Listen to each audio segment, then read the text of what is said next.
So trimming, when your vases are at the point where they are dry enough to trim, that's kind of the last step that you need to take with your vases. So the point of trimming is to get rid of all that extra clay. I'm gonna pass this one around so you guys can see like what stage of the clay is when it's ready to be trimmed. We want it to be about leather hard, still soft enough where if you press into it, it moves, but firm enough that you can hold on to it without it flopping all around and bending too much. So that's kind of the error or the timing that we want to use on our vases. What I did to get my vases ready, because mine were pretty wrapped up, if they're really wrapped up, it's going to take a while for them to get to that stage. What you can do is set them upside down at some point when you're ready to trim. Like say I want to trim the next day, you can set them upside down and then just lay your bag gently over the top to let some of that airflow get in to start to dry it out a little bit more, so it's at that stage. So when you are ready to trim, these are our trimming wheels. They are kick wheels. So at the bottom there's just a big round circle, and you're going to use your right foot and you're just going to kick forward. Make sure you're not kicking back towards yourself. You want to make sure you're kicking forward, and then if you're left-handed, you use your left foot to kick forward and it'll go the opposite direction. Questions on that so far? Okay, so these are kick wheels. You can use them to throw on, but we have put these trimming heads on them. They have these stabilizers on them that twist in and out, possibly, unless they get stuck. If they get stuck out like that, you can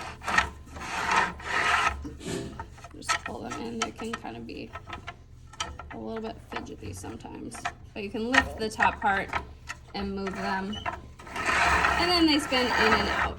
You want to make sure that they're even all the way around. I really should have come over here and gotten this prepared. Got messed with last time. There we go. You want to make sure they're even all the way around so that your piece gets centered.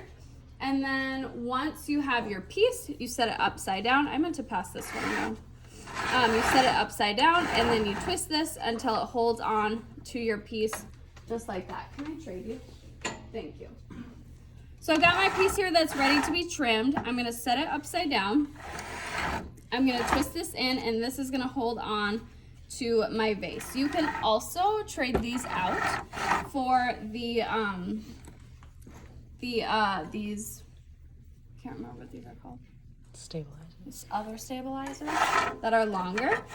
Just by taking this, flipping it around, and putting your post in just like that, and then adding this piece on top if your piece is a little bit taller. Thank you. Questions on any of that? Okay, so trimming tools. We have a variety of different tools that you can use. We've got the big one here, smaller ones. They're all in this drawer back here in buckets, so you can just grab from there, grab what you want, and then put them away when you're done. I think that's about it. Then when I get my piece set, you are going to start to spin your wheel, and you're just going to put your finger on the side just to make sure that it's centered, because sometimes, as you can see me messing with them, they get off center. So I'm just going to place my finger on the side, make sure as it spins it's touching my finger the entire time. That's how I know it's on center. You can also tell the difference between a piece that's on center and off center, whether it's wobbly or not. You've seen that plenty of times. So make sure it's on center. You're going to, I'm trying to think if I'm forgetting anything before I actually start trimming, but I think that's everything.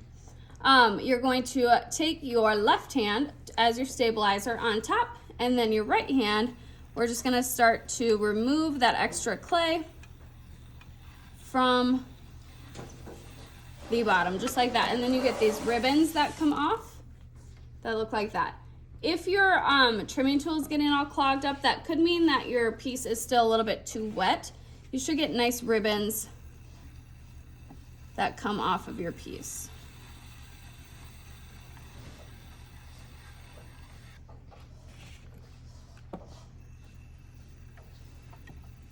And you just do this until you get the shape that you want. The main purpose of trimming is to get rid of that extra clay, get rid of some of that extra weight, and get the shape along the bottom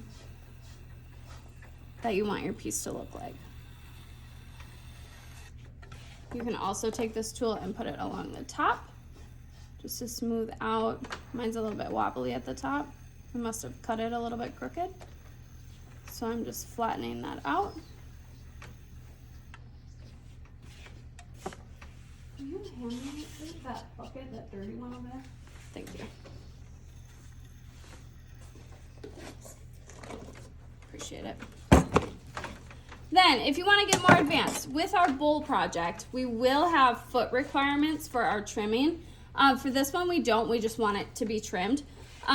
For the, if you want to get a little bit more advanced, you can grab these smaller tools. Say you have a lot of clay at the bottom, you can just take your small trimming tool and make a little bit more of an advanced foot. If you feel comfortable with trimming and you have a lot of clay at the bottom, I suggest giving it a try. I just started towards the outside and made a little indent, and then I went into the middle to remove some of that extra clay. I'm going to take a little bit of a bigger tool now. Smooth that out. Just like that. Now, you have to be kind of careful if you want to do that type of foot. Why do you think that is? You could poke a hole in the bottom. And then you could use it as a planter and it would all be fine. But if you don't want a hole in the bottom of your piece, make sure that you have enough clay at the bottom to begin with, and then you can stop it as you're trimming and just kind of give it a little push. And if it doesn't flex or anything, you should be fine to keep trimming. Questions on trimming at all? Okay, last step. You're gonna take this, put your name at the bottom with a needle tool. This is the very last step of the vases. We don't really do anything else with them. You can take a sponge and kind of smooth out if you have like nicks or bag marks on your piece. You can take a wet sponge, smooth it out, put your name on the bottom, and then this can actually start to dry out because this is our last step. Then you want to take all of your trimming scraps, pick them up off the wheel, pick them up around here, and put them into your bin to be pugged with your other clay. Questions at all? All right. It is an A-Day